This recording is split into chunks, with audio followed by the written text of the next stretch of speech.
Wednesday, PFTOT, some extra time to talk about the things that we either discussed or didn't get to during 2 hours of PFT Live. And we hit this Rob Gronkowski press conference from Tuesday from a bunch of different angles. I mean, the bottom line is we are bracing for him to come back at some point, Chris. So the one angle we didn't get to, from the Patriots standpoint, from the locker room standpoint, from the tight ends on the depth chart standpoint, having this looming possibility / probability / likelihood of Gronk coming back, does that create a distraction for a team that prides itself on avoiding, minimizing, eliminating any and all distractions? Well, yeah, New England's not going to get distracted. They just got too many leaders there, coaching staff, Brady, everybody. It's always just stay on task. And this is what we're doing today. And we're going to get better at this today. There's never external motivation in New England. I think that's the greatness of their team. It's all internal motivation. It's how you can get better, how we can get better. It's not like, oh, read the headlines and get pumped up, or, you know, this guy can save us. They're just not that way. But, like, I do wonder, you know, if it creeps into players' minds, you know, oh, man, if things are struggling maybe late October, November, where they'll wonder, like, will Gronk come here and save the day? I don't think it gets to the distraction standpoint, but, yeah, I do think there's going to be that time during the season where the media is going to start asking players, and players are going to have to start answering the questions. But New England's a machine. I just don't imagine it being a problem. At what point does Coach Bill Belichick send a message directly or indirectly to Rob Gronkowski to quit talking about it? You're either going to come back or you're not. Quit talking about it, because the best distraction is the one that never arises. And if you're not out there looming over this locker room, no one's going to get distracted by the possibility you're going to come back. Or is it too late for that? I mean, I think it's too late for that, probably. I don't know if, you know, that's a good question, Mike, though. You're right. I don't know if Bill would reach out to Gronk and tell him to be quiet, you know, along those lines or not. I mean, I think, you know, that might even be overstepping the boundaries for a guy like Bill Belichick, where he's like, yeah, he's not here. He's not a part of our team. You know how Bill is. I mean, Bill, there's a good chance that he doesn't even know. Yesterday's comments pertain nothing to the football season or what he's doing right now. There's a very good chance he has no idea that Rob Gronkowski even said that at this point. Now, if Gronk starts to say a little bit more and flirting with it a little bit more into where he feels like it's serious, then maybe people will start to alert Bill that this has become a conversation. It seems like Gronk is leaving the door, you know, pretty open to come back. If only Belichick had my face, he would be aware of all the things that Gronk is saying about his possible return. Tom Brady saying some things about his new helmet, Chris. You know, we've talked so much about the Antonio Brown helmet situation. That's over now until he picks his new helmet, which is coming soon if it hasn't already happened. But I'm sure we'll find out about it because he's going to have an endorsement deal. Brady out of that Rydell VSR4 that is now prohibited by the NFL and the NFLPA. He told Tom Curran of NBC Sports Boston that this new helmet's heavier. It's a pound heavier, 25% heavier than the other helmet. And he said, hey, try to do your job with a 25% heavier pen or a 25% smaller keyboard. It's an adjustment. And Tom Brady going through that now. Beyond the superstition of your lucky helmet, you're getting used to having a sensation on your skull that is different than what it's been for years. Yes, you definitely are. It's the first thing that has jumped out to me when I have been able to see these new helmets and hold them. They are heavier. There's no doubt. You know, it seems like the outer shell, of course, is maybe a little bit more denser to protect, and there's just more cushioning on the inside, too. And because they're big like that and everything, the face mask even seems a little bit bigger than, you know, the Rydell helmet that Brady wore for years and years. So I hear him. I mean, that's annoying as hell to feel. I bet you his neck is sore the first, you know, week or so of him wearing that helmet because of the extra pound. And, you know, you're turning your head to look at reads and quarterbacks and, I mean, and you know, cornerbacks and people coming around the edge as far as the pass rush. So it's going to take some getting used to, but I don't think it's going to be a problem for Brady. I doubt that it will be as well. But, you know, last year he was trying to kind of will himself into that new helmet, and he would wear it, and then he would ditch it, and then he would wear it, and then he would ditch it. So it's something he surely would prefer not to have to wear. Definitely. But at this point, it doesn't matter. He has no choice but to wear it. Saquon Barkley, the second-year Giants running back, who is on track to be one of the finest players in the NFL. Hell, he already is. Yeah. He said that he had a conversation with Brady earlier this year that just left him ready to run through a brick wall. The idea of being questioned about How great do you want to be? How long do you want to play? What do you want your career to be? And Brady, the ultimate example of a guy who has made the most out of his football ability, still going strong at age 42. Chris, I don't know how long Saquon Barkley is going to be able to do it because of those car crashes you refer to all the time at the running back position, but he's already smack dab in his prime, and it'll be fun to see how many years he can play at that level where he's among the 3 or 4 best running backs in football. It really will. I mean, right now I envision him being able to do it, for a longer period of time than most, like an Adrian Peterson almost, because I just think he's that type of physical specimen. The other thing is, and remember this, Mike, this is one of the only negatives about him coming out in the draft, was that he didn't like to just smash it in there sometimes when there was nothing there. And really, I hope he still doesn't like to smash it in there. I really don't. I don't want, sometimes I just, hey, go down, you got a yard. Maybe you didn't need to take, 4 car crashes to get 2 yards, right? And he does a good job of avoiding a lot of those big-time hits. But, man, this is just more evidence of a guy that is just meant for superstardom. He's just so professional and mature and says all the right things, and you can tell he listens to all the right people and just seems wise beyond his years, not only with how he approaches the game, training and everything, but the way he talks and gathers information. And damn, I mean, I hear you. I mean, if Tom Brady said that to me, I'd be pretty damn pumped too. The specific comment came at the Met Gala when Brady said to Barkley, "It's great to do it for 1 season, but can you do it for 5? Can you do it for 10? And Barkley said, "I'm standing there at the Met Gala, ready to run through a brick wall." So be careful, Tommy. You play the Giants this year. Right, you don't want Barkley to come out and show you, hey, I can do it. I got 250 yards today to show you how I can do it.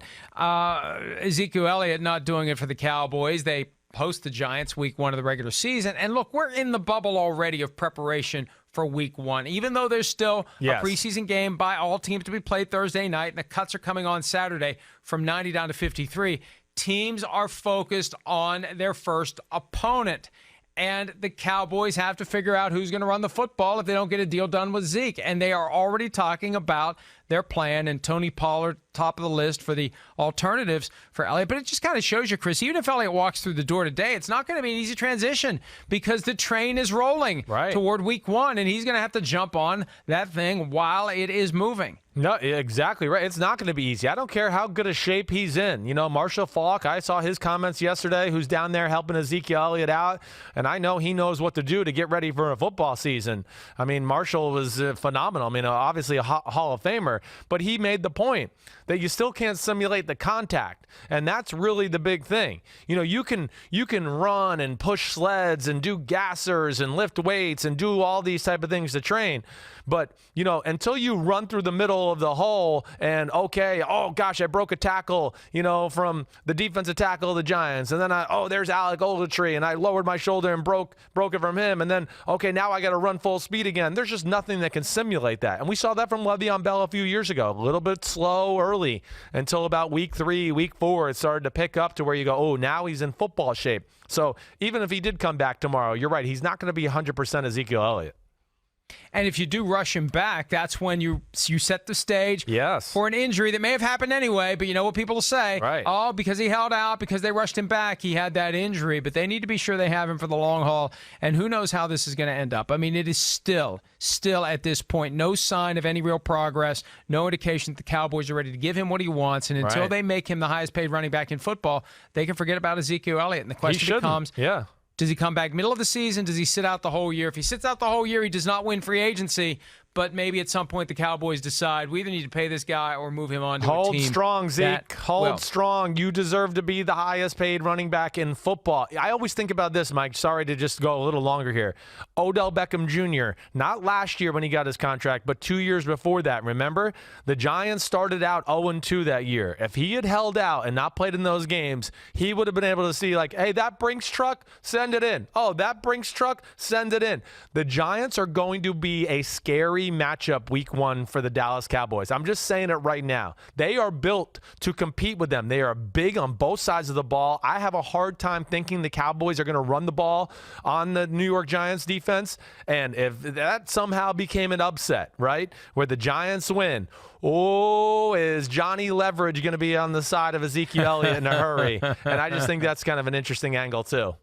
Absolutely. And, the perception is the Cowboys caved after falling to 0-2 in 1993 when Emmitt Smith was holding out. The reality is Smith abandoned his quest for quarterback money and decided to just simply be the highest paid running back in football. That's all Zeke wants now. The Cowboys refuse to do it. That's where the impasse is. And maybe a loss or two will break it in Zeke's direction this time around. All right, last one before we wrap it up. I saw this today, and it's kind of surprising to me. I mean, I didn't realize Josh McCown was so coveted. Not only did the Eagles offer him a couple million fully guaranteed to come out of retirement, but they're giving him Fridays off so he can fly back to Charlotte to coach high school football. I mean, Fridays are, unless they're going to reconfigure their preparation calendar, Friday's still a fairly important day, Chris.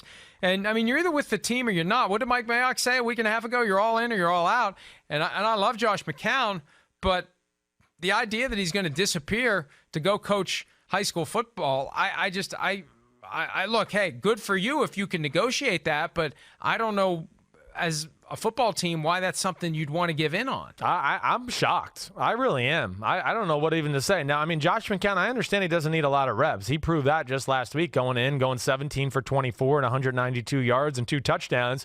And he's been at home coaching, kids and playing with his own family and doing all those type of things but I am very surprised by this. One, I'm actually surprised for Josh McCown that he would even want to do this. I understand he's made commitments, but, you got a new commitment, and what are they paying him, Mike? $2 million, 2.5, something like that, right? So that kind of wins the battle as far as, which commitment should I go more with?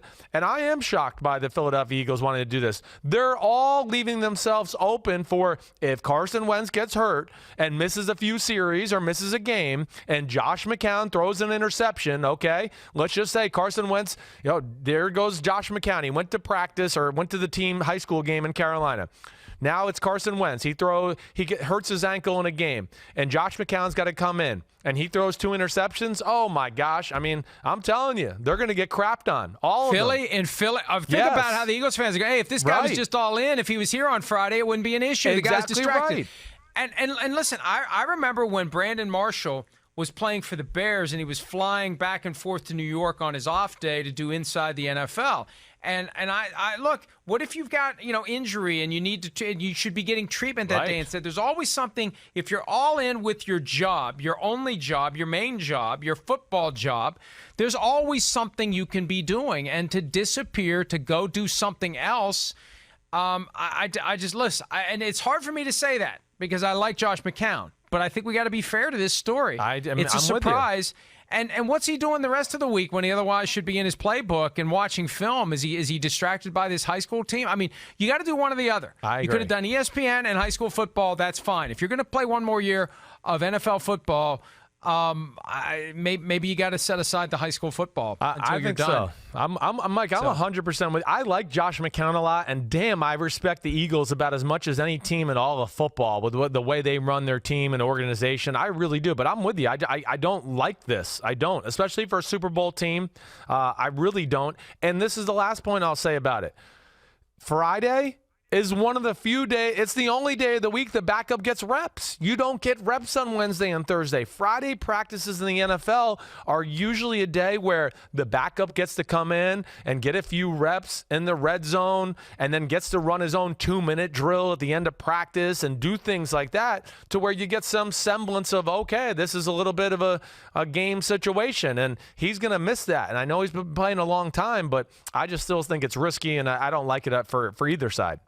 And I feel like the Eagles were willing to agree to it because they were so desperate with Nick Foles gone to have somebody they felt good about if Carson Wentz gets injured. He's their Carson Wentz insurance policy. And I have a feeling that if Wentz suffers a serious injury, and I don't want to jinx him by saying this, but too late for that now, early in the year, while high school football is still happening, the Friday is going to end. That'll go away. If McCown becomes the guy. Right. For now, they're willing to do it because, really, hey, we don't need him until December anyway. Sure.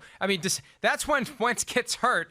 Go ahead, do your thing, September, October, November, and then you're all in when we are most concerned that our starting quarterback is going to be gone. So still unusual. And we talk about this all the time. Hey, if this guy did it, he'd be criticized. If that guy did it, he'd be criticized. Most other players in the NFL, if they did this, they'd be criticized. Yes. And I don't mean to be critical of Josh McCown. It's just odd to me that the Eagles would agree to it. There's nothing wrong with Josh McCown, I guess, wanting to do it if the team lets you do it. I don't know why the team would let you do it. And the bigger picture is I don't know why you would want to do it if you truly are all in with your NFL team. 100%. And I say that. And Josh, we love you, but we got to say it. We got to do our job, I and know. our job is to call these things as we see them. He understands. I doubt he's watching us, but he understands, and I think he you is. Hi, respect Josh. that. Yeah, but he's an old school guy too, to where I am shocked that he wanted to do it, and I'm telling you, I mean, I just I'm with you on all the things you just said. The Philadelphia Eagles, I mean, Doug Peterson, Howie Roseman, ownership, Jeffrey Lurie, of course. I mean, they're top notch. The moves they have made to embolden their football team, make them relevant every year, has just been as good as anybody we've seen in football, not named the New England Patriots. And I'm like you. I'm a little surprised they're in this boat.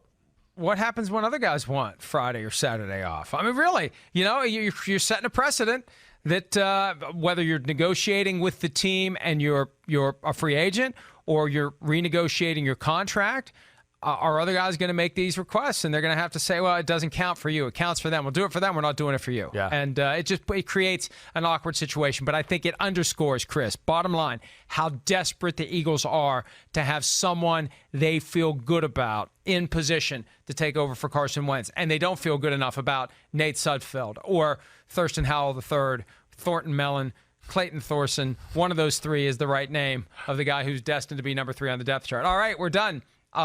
We will be back tomorrow with another edition of PFT Live, PFTOT. And tomorrow will be 1 week away from the start of the regular season. Can't wait for that to happen. Great job as always, Chris. Friend, when is the next Unbuttoned dropping? Well, Thursday. Thursday, we're going to do some NFC over-unders. That's coming up. And then I think we're going to have my dad, the Big Effer. He'll be on there Thursday as well. He had other things to do yesterday. Give my regards to the Big Effer. And folks, thanks again for your time. We'll see you back here again tomorrow. See ya.